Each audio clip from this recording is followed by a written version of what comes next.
Terance Mann is one of the most well-liked players in Clipper Nation, and he's also one of the more versatile players on the team. A jack of all trades who has had big playoff moments with this franchise and one of the only players that was drafted by the Clippers still on the team. Did he improve this season? Some of the numbers say yes, some of them say no, but for us that watch the games, I think we know. But I'm going to be answering the question of if Terance Mann improved on today's Locked On Clippers. You are Locked On Clippers, your daily Los Angeles Clippers podcast. Part of the Locked On Podcast Network, your team every day.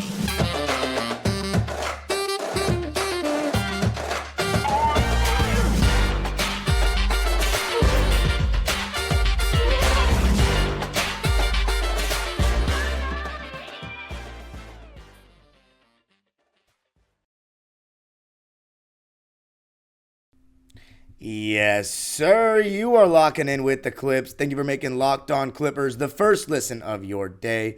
Your team every day. I'm your host, Darian Vaziri. Just finished my 18th season as a Clipper fan, born and raised in Los Angeles. You can also follow me on Twitter and Instagram at DimeDropperPod for even more NBA, LA Clipper, and LA sports content. Been going live every single night after every single night of games. These NBA playoffs on my channel and Locked On Clippers. If you aren't subscribed yet, you better subscribe now because we are on the road to big things, as hopefully the Clippers are also on a road to big things going forward. But Terance Mann, I believe, is one of the players that will be involved with the Clippers, whether they rebuild or keep it going and run it back. And obviously, Lawrence Frank and the belief from everybody is that we're running it back because we don't really have much of a choice, or so they say. There's always a choice in my opinion. But we're choosing to run it back, and Terance Mann's going to be involved unless there's an unforeseen circumstance or trade. I have mentioned that Ty Lue is not the biggest on him, but for this episode, when I say the biggest on him, I mean the biggest on him relative to us fans who love Terance Mann. But in this episode, I'm going to be talking about his season, his grade, because I've done basically player grades for every single Clipper this season, but I wanted to reserve an episode for Terance to really ask the question of did he improve? And I've divided it into a couple of categories, starting with his efficiency, and then point Terance, and then his weaknesses.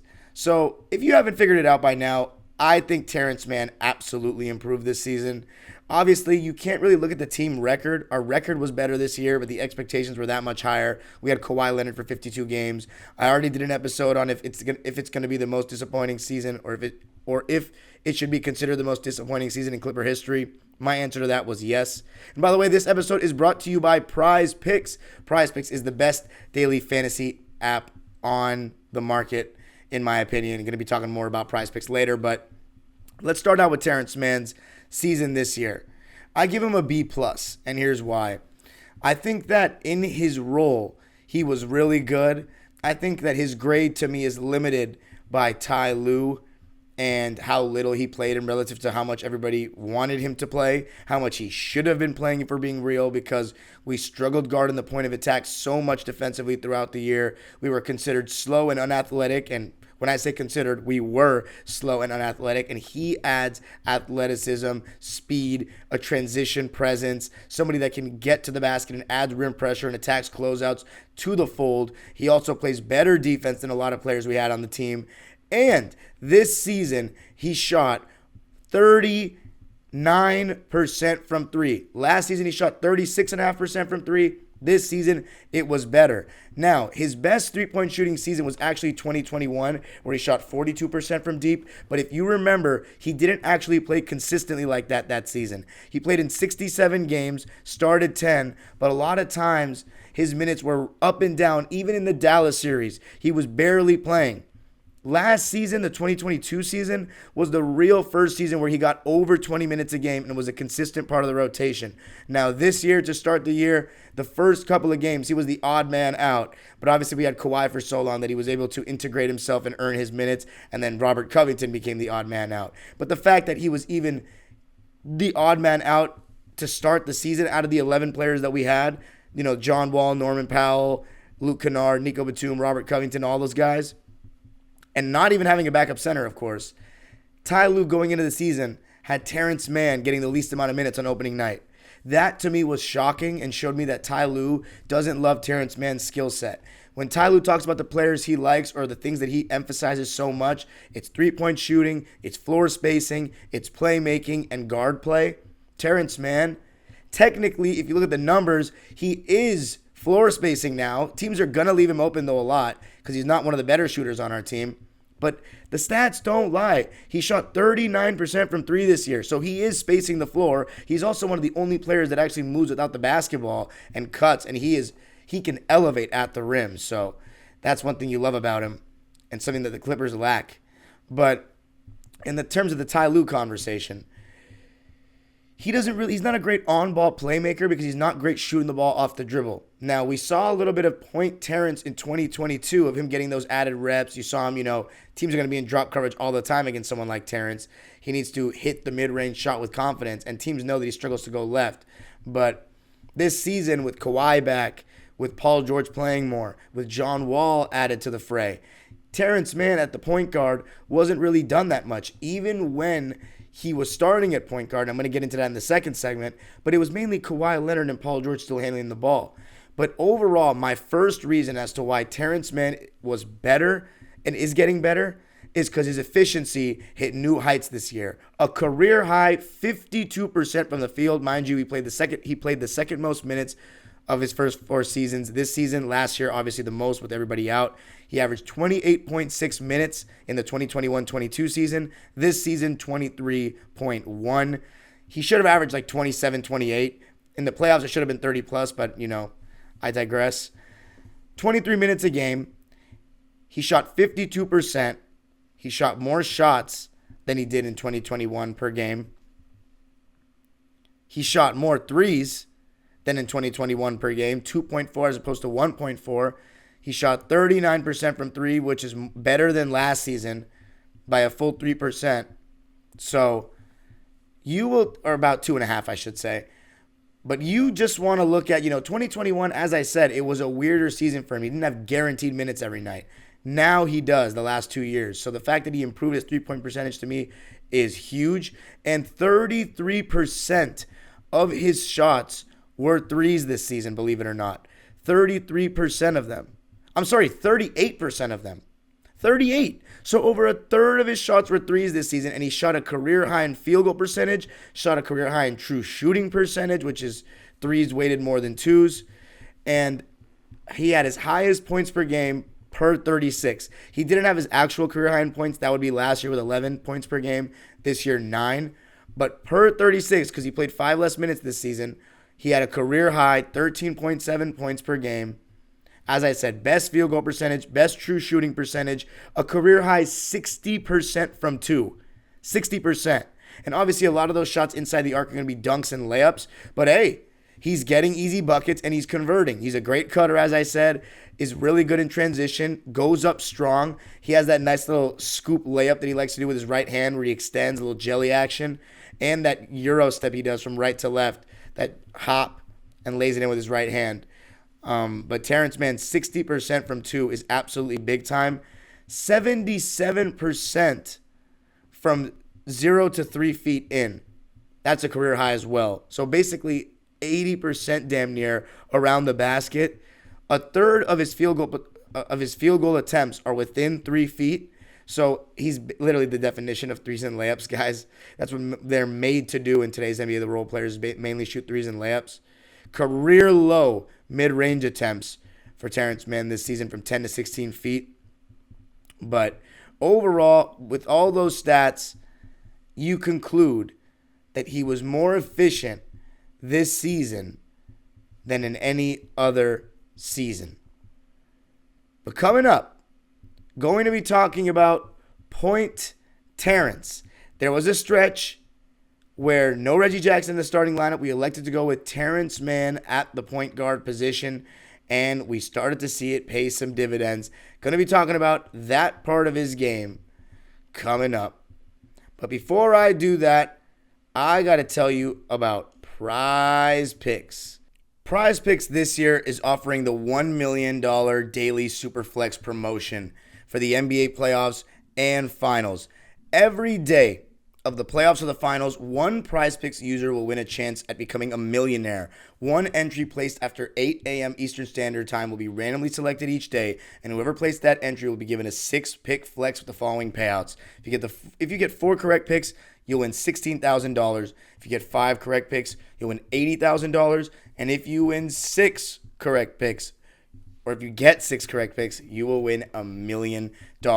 Full details can be found at prizepicks.com/million. You must opt in at this link to be eligible for the $1 million entry. And once you opt in, all you have to do is play the game like normal, and you could be the lucky winner. And PrizePicks is the best daily fantasy entry app on the market. And all it is you versus the projections available, not you against any particular player. Here's how it works. All you got to do is pick 2 to 6 players and predict if they will score more or less than their PrizePicks projection. You can win up to 25 times your money on any entry, and PrizePicks offers projections on any sport that you watch. It could be NBA, NHL, MLB, and more. Entries can be made in 60 seconds or less. It's that easy, safe and fast withdrawals, and currently operational in over 30 states and Canada. Just download the PrizePicks app or go to prizepicks.com to sign up and play daily fantasy sports. First-time users can receive a 100% instant deposit match up to $100 with the promo code LOCKEDON. If you deposit $100, PrizePicks will give you $100. If you deposit $50, PrizePicks will give you $50. Don't forget to enter the promo code LOCKEDON at sign-up for an instant deposit match up to $100. All right. So one big thing about Terance Mann is the conversation about whether or not he's a point guard. Ty Lue seems to believe that he's not. He's kind of made that clear because he's been very reluctant to put him at point guard throughout the season, even being strong-armed by the front office to do so. And that's when we started seeing Terance Mann start, and our offense was running better. And that's not because Terance Mann is some great playmaker or anything like that. I think he's a good passer, though, in the short roll, and just when he's put in advantageous situations, he's not going to create extremely well in the pick and roll or one-on-one or anything like that. But attacking closeouts and dumping it off to a big, extra passes, connective passing. He's a smart basketball player. Obviously, his mom is a coach. He was coached by Leonard Hamilton at Florida State. And I always say Terance Mann, he just plays the right way. He has a higher basketball IQ than a lot of guys on our team that have been playing much longer than he has. But point Terance, it was just a phase to me, more so than him being a point guard. A phase in which he started at the point guard position, was listed at it, but the offense still runs through Kawhi and Paul George. And he's a spot-up shooter who shot 39% from 3 this season. And as I said, the cutting and the main reason why we were 10-2 in the last 12 games with Paul George, Terrence, and Kawhi starting before we got Russ is because our defense was better. And when our defense is better, we can get out and run a little bit more. That kind of stuff favors Terance Mann. He can play in the transition game. And when we have him at the point of attack, not saying he's some lockdown defender, he was just shutting down guys, but against these athletic guards and wings, having his length, having somebody that's actually going to fight over screens. And granted, I think he struggled with screen navigation a little bit this year, but having a guy that's actually going to fight over screens, actually look to try his hardest every single night and has some size, length, athleticism is much better than having guys like John Wall, Reggie Jackson, Luke Kennard, Norman Powell guard the point of attack, Marcus Morris even.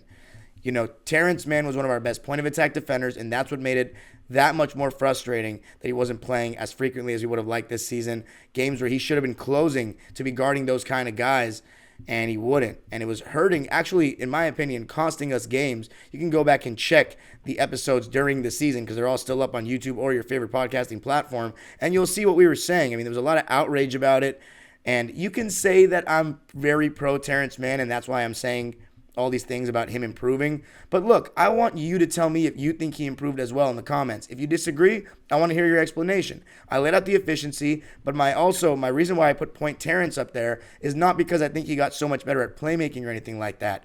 It's because the phase in which he was our starting point guard, some people are convinced that we should have just stayed there. We should have never got Westbrook. I think Westbrook's playmaking was something we honestly lacked, but we will still never know if it would have worked better had we stayed with Terance Mann at the point and never even gotten Russ. Because when Russ came, the problem was, and this is why I give Terance Mann a B+ instead of an A-, because his role went so far down, in my opinion. Like when Russ came, it was like Ty Lue got an excuse to not play Terrence as much.